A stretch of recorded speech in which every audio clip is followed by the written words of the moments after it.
Hey, welcome to Broken World Entertainment. Rings of Power showrunners have been exposed for the frauds they are. Yep, past weekend at Comic Con, they done a panel for the whole show, and the whole panel was a disaster for the show. But in particular, the showrunners, they really showed what frauds they are. Remember, these are the two guys whose only credit is on a Star Trek movie that bombed hard. That was Star Trek Beyond. I think they've said they've only worked on a couple of other projects, but they were never credited for it. So, these two are just... how they even got the job. J.D. Payne and Patrick McKay. So, they done the panel where you really saw that every time they were answering questions in the press and stuff for this show, they were using clip notes.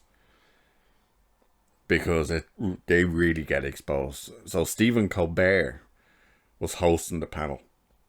And he's asking a bunch of questions. But he asks the question of this. Where he says, there are characters played by actors who will be out here in just a moment who are not canonical to Tolkien. That must be one of the greatest challenges. How do you fill out the world with characters that are implied? Payne's replies with, we had the privilege of working with Tolkien scholars like Tom Shippey, the guy they fired. With Tom Shippey, an amazing linguist, and also had lore masters that were part of writing rooms that would help us make sure we were really honouring both the letter and the script of the Legendarium.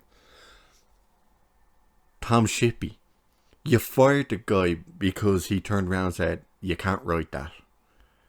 Tolkien didn't write that. You can't write that. You can't do that. You can't change that. You can't employ that. They fired him for that. And yet they're saying they wanted to stick to the letter and the script by honouring what Tolkien did.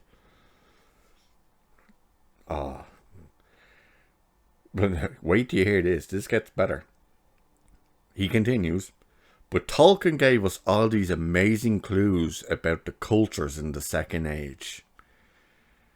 Concerning hobbits, we talked about the ancestors of hobbits, where there's Stores, Followhides, and Harfoots.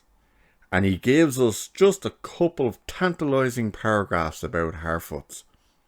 But then you take those clues in there and you say, cool, what kind of society would he talks about?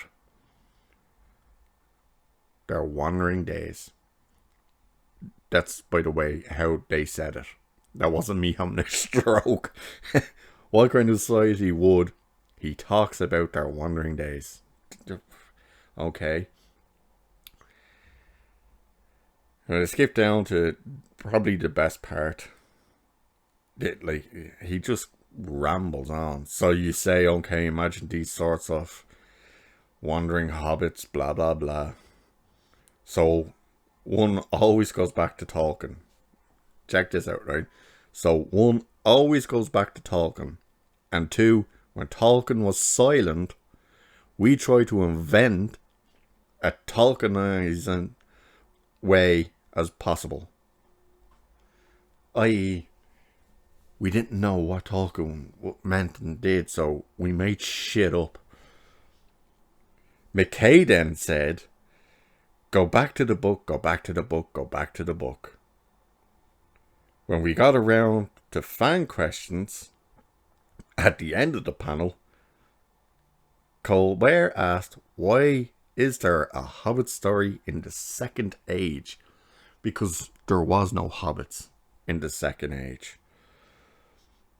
Payne replied, well, it's actually technically not a Hobbit story, it's a Harfoot story.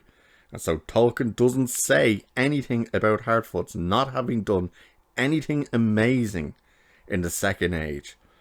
He sees it as Hobbits before the Third Age didn't do anything impressive. So we felt we had license there to tell a good Harfoot story.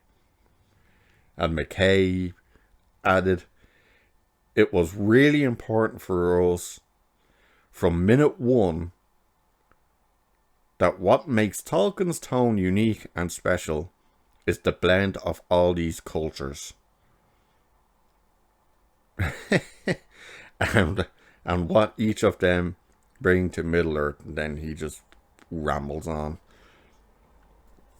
However, here's where the problem is.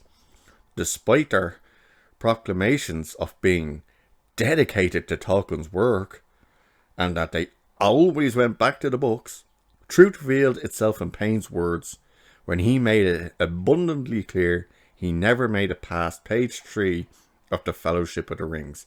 And here's why, people. Because Tolkien clearly writes, these are Tolkien's words now, so quote, before the crossing of the mountains, the hobbits had already become divided into 3 somewhat different breeds. Harfoots, Stores, and Followhides. The Harfoots were browner of skin, smaller and shorter. Browner of skin, by the way, doesn't mean they were black. Just means they were more kind of Spanish looking. You know, that tan looking. Because of where they were in the world. And they were beardless and bootless. Their hands and feet were neat and nimble. And they preferred the highlands and hillsides. I.e., Harfoots are hobbits. So these guys are going out, spewing out all this BS of, well, if Tolkien didn't say it, we can pretty much do what we want. And that's exactly what we did. But we don't have the license. You know, the word they kept bringing up, the license to do what we want. They don't have the license for hobbits. So they call them Harfoots. And now they're trying to spew out, oh, the Harfoots are different. The Harfoots came before hobbits. No. You've just been exposed. And then we were honoured to work with Tom Shippey and work so closely to the books and to the letter of what Tolkien wrote. And yet you fired Shippey for saying, no, Tolkien didn't say that and Tolkien didn't do that and Tolkien wouldn't agree with this. You fired him. And then, of course, you escaped that bullshit answer of, oh, he broke his non-disclosure agreement in an interview in Germany where he said, we're making the show. Because that's all he said. So, they've been exposed as frauds. These guys don't know the law. And they don't care. They are literally writing the book that, and this is their words, that Tolkien never could and never did. Never could. What? And of course, the cast came out and they just start spewing out BS as well about diversity and inclusion. Get over yourselves, will you? Jesus. So, there you have it. Exposed. That panel on YouTube has been ratioed. Every trailer is ratioed. Every interview that comes out about this thing with the cast and them ratioed. Nobody wants this. It's going to be a dumpster fire and I can't wait. Alright, I'll leave it there for this one. Cheers. Catch you in the next one.